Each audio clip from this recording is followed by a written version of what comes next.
Hello friends, this video on Matter and Magnetism Part 1 is brought to you by examfear.com. No more fear from exam.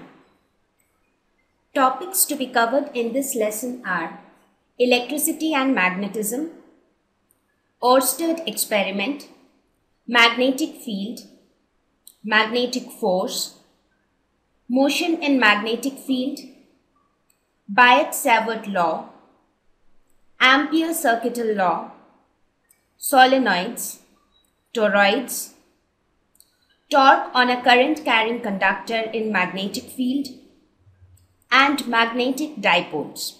So let us introduce this lesson. Let us see what is it that we are going to study in moving charges and magnetism. Till our last lesson, what did we study? We studied all about electricity, right? We started with electrostatics, where we studied about charges which are at rest. Then we talked about charges which are in motion. So when charges were in motion, they produced electricity, or what we call as current, right? So we studied all about electricity. Now it's time for magnetism. Now, what comes to your mind when I say magnetism? There are certain things which we see around us almost every day, and that is what we know about magnetism. Normally, if you have a magnet, what happens? And you bring some iron nails in front of it.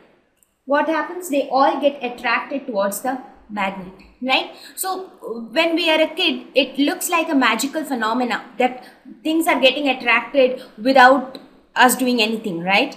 So this kind of magical phenomena is nothing but magnetism. All these small magnetic phenomenon takes place because of the phenomenon magnetism. So now in our next two units, we will talk about the different kind of physics or the science involved behind magnetism. And other things which we see is the magnetic needle, magnetic compass, or magnetic needle, whatever you call it. This is basically, you would have seen it in your physics lab.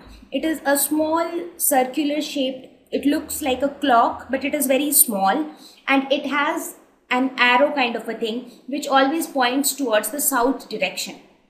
So this needle often helps us to indicate the direction. This needle here also, you see that there is a needle in between which is red in color, right? So this needle basically tells us the direction. It always points towards this red and blue needle. It will always point towards the south direction. So that is how it also helps in navigation in ships, where people, I mean, when you are in the middle of the ocean, sometimes you get little confused with what direction you want to move.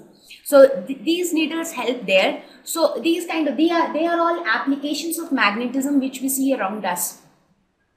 When you look at your refrigerator, have you ever observed that the door of your refrigerator, it has some magnetic effect? Like when you close the door, when the door pane comes very close to the other half of it, it gets automatically locked. That's because of the phenomenon of magnetism. You would have also seen small statues or smileys which has magnetic effect, which has a magnet attached to it in the behind, and they are all used. You stick them to your refrigerators, or you stick them to your almirahs or things like that, right? So they are all magnetic things which you see around you. The screwdriver. Have you ever seen a mechanic, or have you yourself ever tried to do something with the screwdriver? Even this has a magnetic tip. The tip has some magnetic effect because of which it attracts nails, and then it becomes easy. Your job becomes easy because the nails are such small objects. So when it has this screwdriver has this magnetic effect at the tip, it will automatically attract the nail, and it becomes easy to screw it up or screw it down. Similarly, the trains which you see running in abroad countries like America or UK or whatever, you see the trains which are running there, they are all running on their wheels are all having some magnetic effect, as well as the doors. If you see, their doors automatically open and close they have some magnetic effect. That is also some magnetic phenomenon which is working inside this.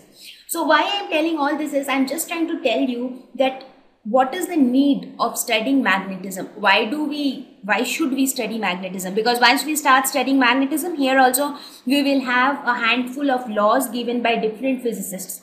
So what is the need of studying all those things?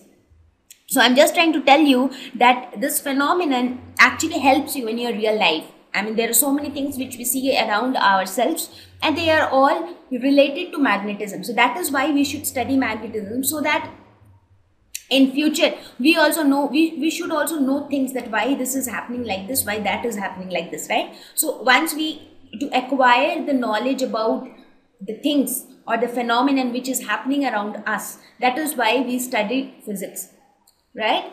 Okay, so these are some of the phenomenon. Not only this, you also have your electric motor. I am sure all of you are aware of electric motor. What is an electric motor, right? So the electric motor which you would have seen at your home or somewhere else, they also make use of the phenomenon of magnetism. Now, how each of them makes use of magnetism and what causes magnetism, all those things we will study gradually. So basically in this lesson, what are we going to study?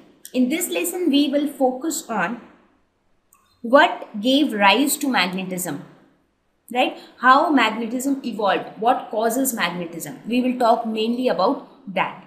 So let us start our lesson. The first thing which we will talk about is, what is the relation between electricity and magnetism? When I talk of electricity, you must be remembering your previous lessons, which we have been studying since so many weeks, right? So the electricity, when I talk of electricity, again the things which come to your mind is current flowing through a circuit, a bulb is glowing, the fan, when you switch on your fan, the fan starts running. So all this phenomenon come to your mind. When I talk of magnetism, phenomenon like the ones which I described in the previous slide comes to your mind. So you must be thinking, is at all there a relationship between electricity and magnetism? But the fact is that electricity and magnetism are very closely related. They have extremely intimate relation between each other. So how is it? That I will tell you just now. So this is what is the comparison of your electricity and magnetism. When I talk of electricity, it is all about circuits and current flowing here and there, that comes to your mind. And when it is magnetism, it is like something getting attracted to something, right? So how do you think they might be related? Well, there was a scientist named Oersted who observed the interrelation between electricity and magnetism.